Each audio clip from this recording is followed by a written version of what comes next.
And I'm delighted to welcome to the studio, as regularly on a Tuesday, Tom Slater, editor of Spiked Online.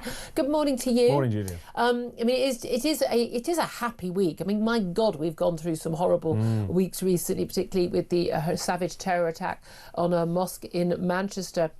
Horrific marches ever since the roads, in our streets. I mean, just the blatant, horrific racism, anti-Semitism that we have seen on our streets in recent weeks is really, really shocking. But we had some hope yesterday, and we saw the release of all 20 remaining living hostages held by Hamas in Gaza back to Israel.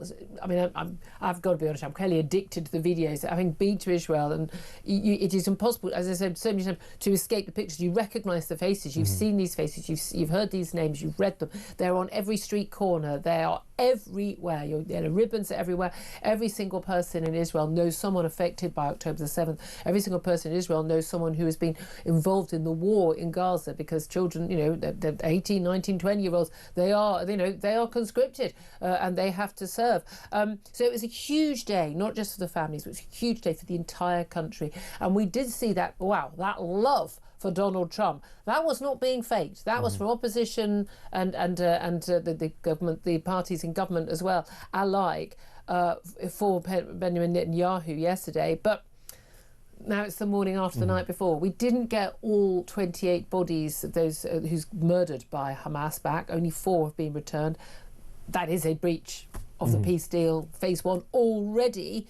But what do you make of where we go next, and any hopes, given that the footage we've seen coming out of Gaza, there's a load of people looking very healthy, saying they've survived genocide and famine, but also Hamas carrying out mass executions of their enemies?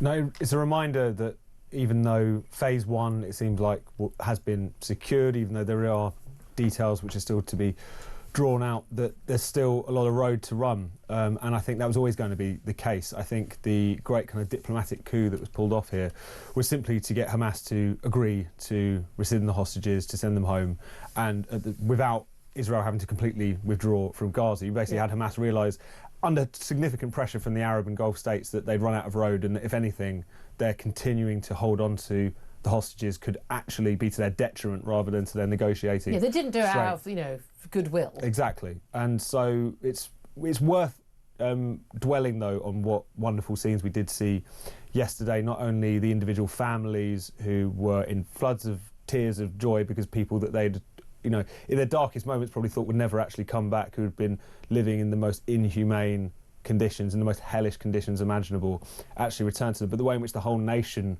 welcomed them back is a reminder of, first of all, what began this war to begin with. It was the murder of civilians, it was the sexual assault of civilians, and it was the taking as hostages of civilians. And it was a reminder of that, even though this has been a horrendous time for everyone involved, that I'm sure many people in the IDF will feel like this is worth it. We got them back. Yeah. This is what this war was about to begin with. No man left behind. I mean, that is a very strong feeling. I mean, there were 3 things that particularly, I'm going to go with irked. I don't think I can use other words on the radio about a lot of the coverage yesterday and commentary on social media. One is they look pretty well. We had that, didn't we, about previous hostages, particularly female hostages being returned. We saw, some of these hostages. David, you saw him emaciated. We saw him digging his own grave emaciated. Those pictures weren't faked, they were real. These people were starved and tortured and beaten. We know people are being held underground for like 2 years, not seeing daylight for 2 years. And people saying, they looked okay. Yeah, they've been feeding them. They knew that the optics of this were going to look bad, and they've been feeding them at risk to their health, actually, to give them too much food after being starved for so long. But then people also making comparisons, and I heard this, it was a BBC report I mistakenly listened to yesterday, and I thought I'm thinking, they're talking about these family reunions and how wonderful it is, and these are no longer prisoners, they are fathers and brothers. And I went, hold on a minute, they're talking about the Palestinians being released by Israel. Now, I'm sure that Israeli prisons aren't very pleasant. If there has been torture, I'd absolutely want people being, held to account for that, and absolutely a lot of the claims being made. I mean, we have to take some of them with a pinch of salt. Hamas lie every day. That's what they do. Terrorists, it's what they do.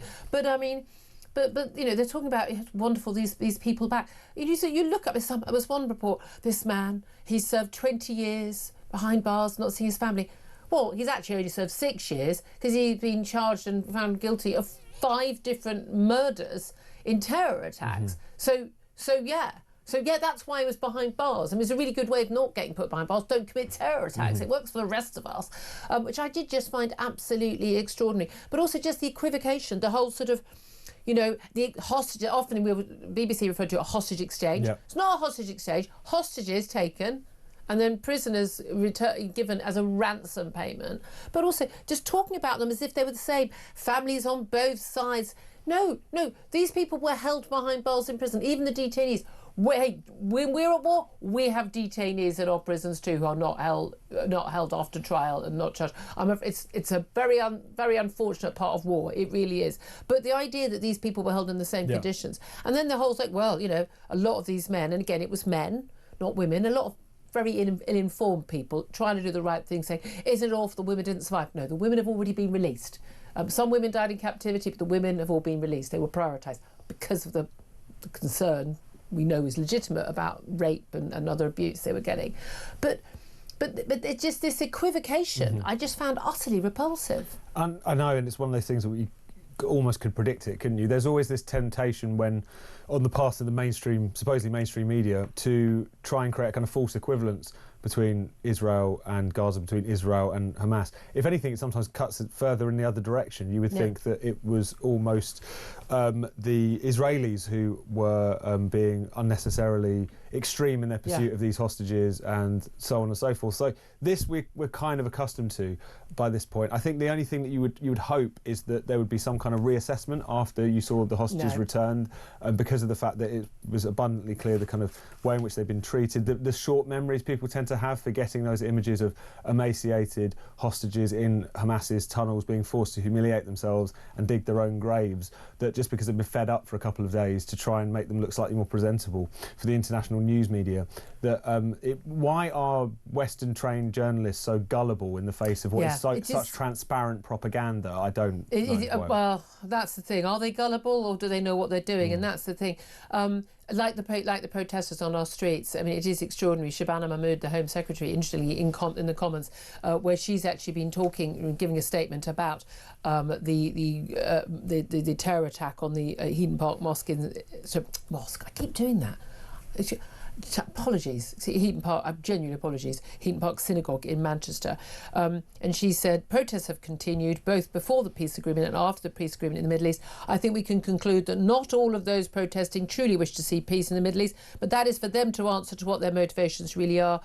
We are very clear that while the right to protest is a fundamental freedom in our country, enjoyed by people of all backgrounds and often the cause of grave offence to other people who live within this country, it does have to be balanced against the right for all people to be able to live in safety. Now, we're talking about these un-British pro-Palestinian protests that went ahead 2 days after the Manchester attack.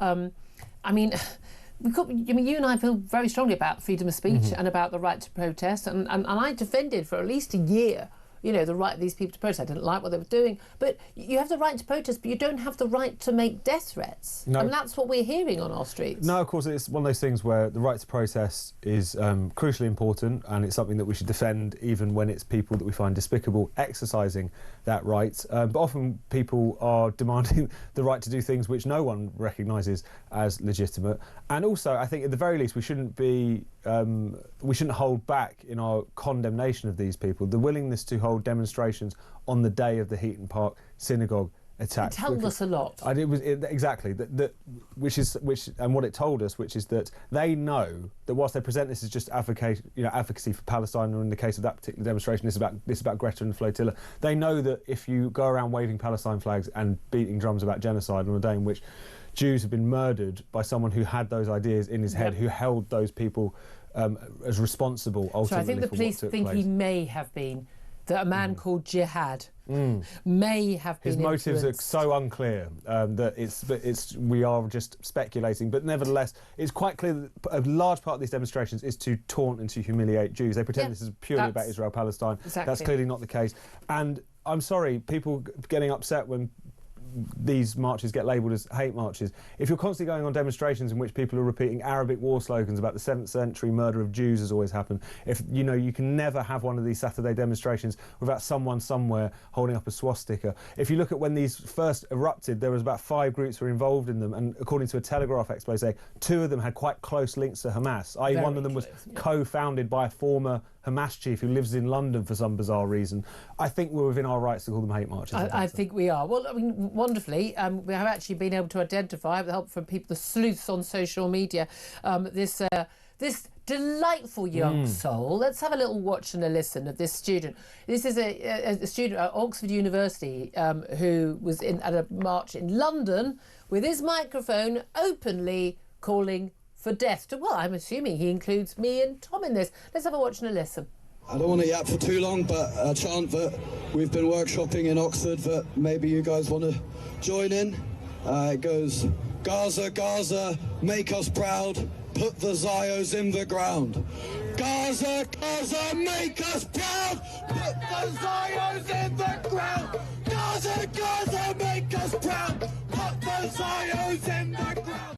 Zios, code for Jew. It's code for Jew, but it's also, let's be generous and say it's just Zionists. Okay, so Israelis, Jews who believe in the Israeli state, and people like you and me and many of our audience who accept the right of the Jewish people to have a nation state. He's calling for us to die. That's what put them in the ground means. He's been identified as an undergraduate student at the University of Oxford at Balliol College. One of the very good colleges as well, and his name is Samuel Williams, and apparently he's from Tunbridge Wells. Of course he is. Of course he's from Tunbridge Wells. Of course he is. From the mean streets of Tunbridge Wells, where he grew up, no doubt, on the similar sort of housing estate as Bob Villan of the Bob Villan fame. I mean, it's genuinely. I mean, you couldn't make it up. But as I've messaged the Metropolitan Police, they have messaged me back. I'd like this person arrested and questioned. I mean, these are death threats. These are clear death threats. This goes far, far beyond what we've heard from, I don't know, let's give an example plucked from the thin air. Lucy Connolly, who wrote a horrible, horrible message. Burn the asylum hotels down with them in them, for all I care. It's not the same as go on, do it. He's calling about people being killed and buried. That's what he's calling for. It's a death threat. And how did we get into a situation where this has just become the stuff of sort of upper middle class, edgy protest? Edgy. I use that phrase kind of slightly advisedly because they almost treat this as if it's just kind of provocative and interesting and countercultural. Cosplay in his little cafe. And yet this cosplaying involves blood-curdling anti-Semitic calls for murder.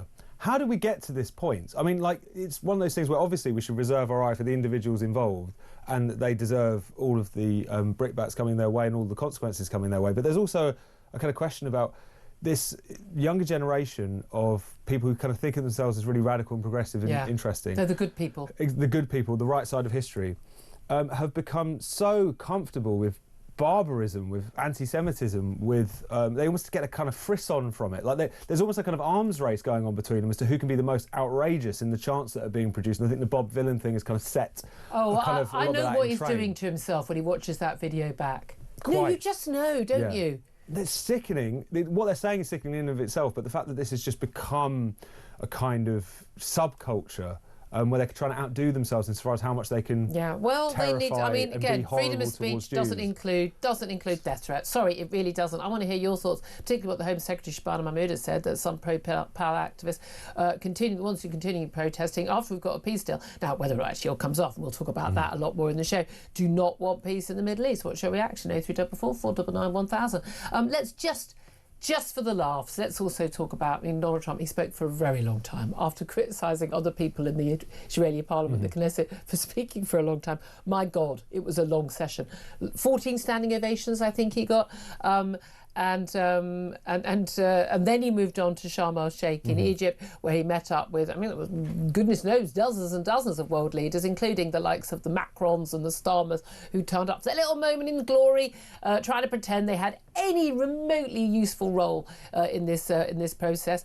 And then we had this wonderful, wonderful scene where Donald Trump summoned Keir Starmer, whose name he apparently had forgotten at that point, to the front of the stage.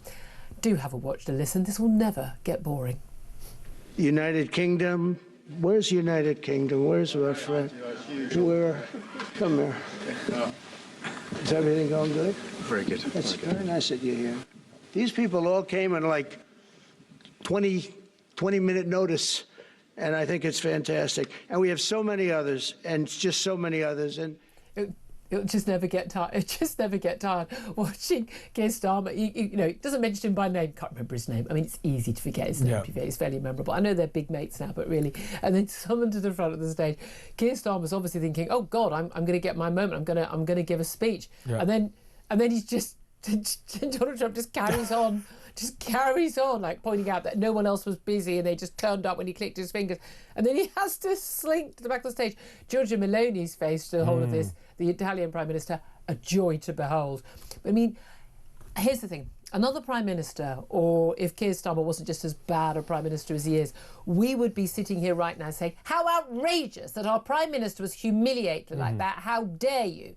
But actually, because we know he despises us, because we know he's incompetent, because we know he had no real role in this, we just find it funny too. We actually take joy in our Prime Minister of Great Britain, Northern Ireland, the United Kingdom, being humiliated on stage and made to look like the cuck, frankly. Cuck.